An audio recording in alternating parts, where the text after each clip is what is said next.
Welcome to AI Unraveled, and this is actually a special deep dive.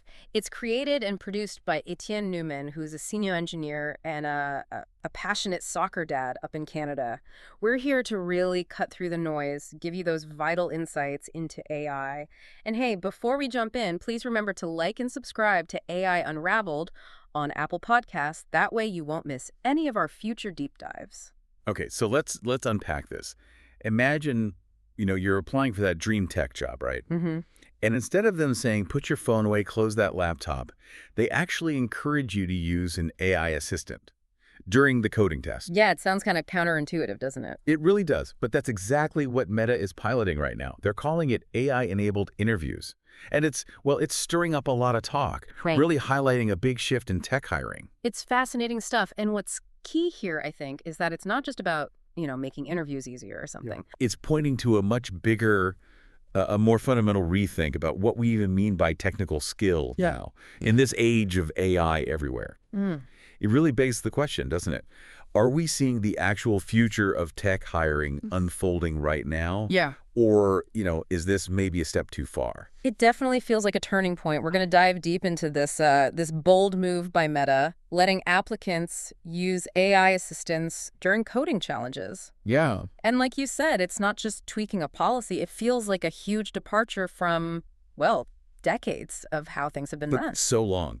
Coding interviews, they've been all about pure unassisted problem solving. Yeah. The whiteboard nightmares. Oh, yeah. Or those stripped down coding environments, this new way. It feels like a completely different paradigm. It really does. And this decision, it's not happening in a vacuum. It signals, I think, a broader industry conversation, a reevaluation of how we actually assess a developer's real capabilities. Historically, it was all about, could you whip out the right algorithm? Did you know the syntax perfectly? But letting AI in, well, Meta's pushing towards interviews that actually mirror the real work environment. Where developers do use these tools every day. Exactly, which, let's be honest, is how most professional developers operate now. So that realism seems to be the core argument from Meta, that developers today, they're not, locked in a basement coding everything from absolute scratch. Not at all. Their daily work is already deeply intertwined with AI tools. Can you give us some concrete examples? How is AI already part of a dev's day? Sure. Think about it. Most pros are using AI-assisted debugging tools now. They spot errors, suggest fixes, huge time saver. Right. Then there's code generation. Tools that autocomplete, suggest whole functions, even draft big chunks of code from just a simple prompt. Okay, yeah. Copilot and tools like that. Exactly. And AI-enhanced testing frameworks. They help generate more thorough tests. It's all standard practice. So the analogy you used before is perfect. The carpenter without power tools? Yeah. Asking a carpenter to build a house without their saw, their drill, their nail gun, even though that's how they work every single day, excluding these AI tools from interviews, it just doesn't give you an accurate picture anymore. It feels artificial. That analogy really lands. It shows that gap between the old interview style and, well, the actual job. But okay, beyond it just reflecting reality, I heard Meta also sees this as a way to deal with cheating, AI-powered cheating. Precisely. That's become a huge headache. Candidates using AI tools secretly in traditional tests, it's surged. Right. Hard to police. Very hard. So instead of fighting this losing battle, trying to ban or detect AI, Meta's flipping the script. They're saying, okay, use the AI. Ah, so lean into it. Exactly. Lean into it. And by doing that, they shift the focus. It's no longer about catching rule breakers. It's about evaluating how well a candidate uses these powerful tools. Okay, so it's not about stopping AI use. It's about changing the skill being tested. How does that change what Meta's actually looking for in a candidate then? Well, it changes it dramatically. If you allow AI, suddenly rote memorization or just spitting out raw code things AI is great at becomes less important. Okay. The focus shifts to the candidate's judgment. Can they critically analyze the AI's output? Can they use the tool effectively to solve the real problem? It forces you to ask, right? If the AI is there, how do you really test understanding? And Meta's answer seems to be, we test how well you leverage the AI, not how you perform without it. That implies a deeper understanding is needed. You need to know the problem, spot the AI's mistakes, refine its output. Which brings us to this concept you mentioned, which I find really interesting. Vibe coding. Sounds almost intuitive. Like conducting an orchestra. Yeah, it's a catchy term, isn't it? Vibe coding essentially boils down to two things. One, crafting really effective prompts to get the AI to do what you want. Okay, prompt engineering. Right. But the second part is crucial. Diligently verifying and refining what the AI spits out. It's not just about writing code line by line anymore. It's more about steering the ship. Kind of. It's about clearly articulating the intent behind the code. It's about understanding where AI tends to mess up and having that underlying knowledge to actually judge the quality of the AI's suggestion. So developing an AI intuition, knowing when something feels off, even if it looks right. Exactly that. Spotting those subtle errors, or when the AI took a lazy shortcut that might cause problems later, even if the code technically runs right now, that's the skill. So it's master prompter and forensic auditor of AI code. Wow, that's a pretty big shift in what a developer needs to be.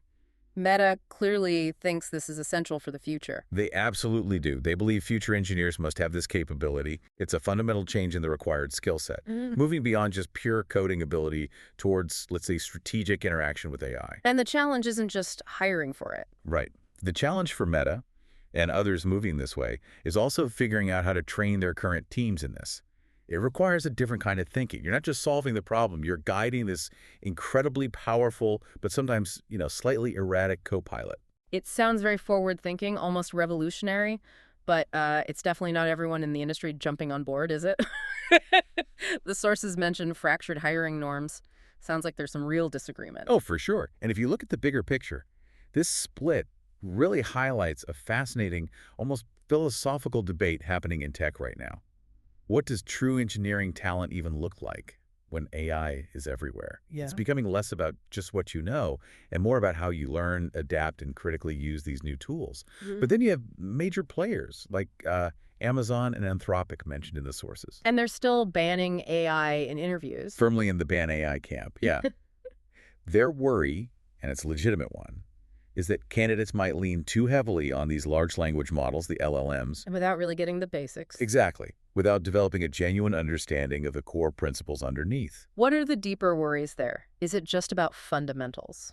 Well, it goes a bit deeper. They're concerned candidates might generate code that looks okay, seems plausible, but is actually flawed, maybe inefficient, maybe insecure. Because LLMs, remember, they predict the next word, the next token. They don't understand code like a human does. Right, it's pattern matching, essentially. Pretty much. So relying on that could mask a lack of real problem-solving creativity or the ability to debug tricky issues when the AI tool just isn't enough. It raises fair questions about long-term skill development. If you become too dependent, what happens? That makes sense. It really shows the industry is grappling with this. What skills matter most going forward, especially for roles needing deep knowledge or real innovation? Absolutely. It's a complex picture. And speaking of grappling with these tools and building the future, for those of you out there who are AI innovators or tech leaders, maybe you're looking to share your own insights. Well, you should consider becoming a sponsored guest right here on AI Unraveled. It's a chance to share your cutting-edge work, your projects, your vision for AI's future directly with our audience. Which is a really engaged group of AI pros, researchers, decision makers. Exactly. It's a fantastic way to elevate your authority and your brand's visibility. You can learn more about this thought leadership partnership and apply over at djamgettech.com. Include my-unraveled. We'll put the link in the show notes, of course. That sounds like a great opportunity for people leading the charge in AI. And, bringing it back to our listener, this whole discussion about Meta's shift, it has huge implications for basically everyone, right? No matter where you are in your career. Absolutely. Whether you're a seasoned tech pro, a student just starting, or honestly just curious about where work is headed, this matters to you. How so? Well, it means the very definition of smart or competent in the tech world is changing fast. Okay. Skills like critical thinking, being able to craft really good prompts, meticulously checking AI output, even understanding the ethics of AI UCCs are becoming absolutely crucial. It's not enough just to use the tools. No. You need to understand their limits, their potential biases, their impacts. Keeping up with these shifts isn't just for job hunters. It's vital for anyone trying to navigate this tech landscape and, frankly, prepare for the future of work. So what does this mean for you listening right now? It means the rules of the game are changing. It's becoming less about just memorizing algorithms or syntax, Hmm. and much more about intelligent teamwork with these incredibly powerful AI tools. You need to be like an architect of ideas, a critical judge of what the AI produces. Well said. This whole meta story really underlines it. Staying informed, staying adaptable. It's not optional anymore. It's essential to stay relevant. And to help you navigate all this and really solidify your expertise, Etienne Nubman has put together some fantastic resources. We're talking comprehensive AI certification prep, ebooks, and audiobooks. Oh, nice. Like what kind of certifications? A whole range. Things like the Azure AI Engineer Associate, the Google Cloud Generative AI Leader Cert, AWS Certified AI Practitioner, Azure AI Fundamentals, even the Google Machine Learning Certification. Really valuable stuff. Wow, that covers a lot of ground. Where can people find those? They're available at dgamgak.com, also on Shopify and Google Playbooks. We'll make sure all the direct links are right there in the show notes for easy access. That's incredibly useful for anyone looking to level up their AI skills or get certified. And there's more from Etienne too, right? The toolkit. Yes, don't miss the AI Unraveled Builder's Toolkit. It's packed with practical stuff. AI tutorial PDFs, more certification guides, plus tutorials in audio and video formats. Really designed to help you start building with AI today. Fantastic. And links for the toolkit are in the show notes as well. You got it. All links in the show notes. Great resources. So, wrapping up our main topic here, it's clear AI isn't just another tool in the shed for building products. Not at all. It's actively changing the fundamental ways we find, assess, and hire the people who build those products. Keeping tabs on these shifts is just crucial. It really is. For everyone in the tech world, from HR to engineers to leaders. And as AI weaves itself deeper into, well, everything we do, that line between purely human skill and tech-assisted capability just keeps getting blurrier, doesn't it? It really does. It makes you wonder, what does this mean long-term? For learning, for education, for what it even means to be an expert when a machine can generate information or plausible solutions almost instantly.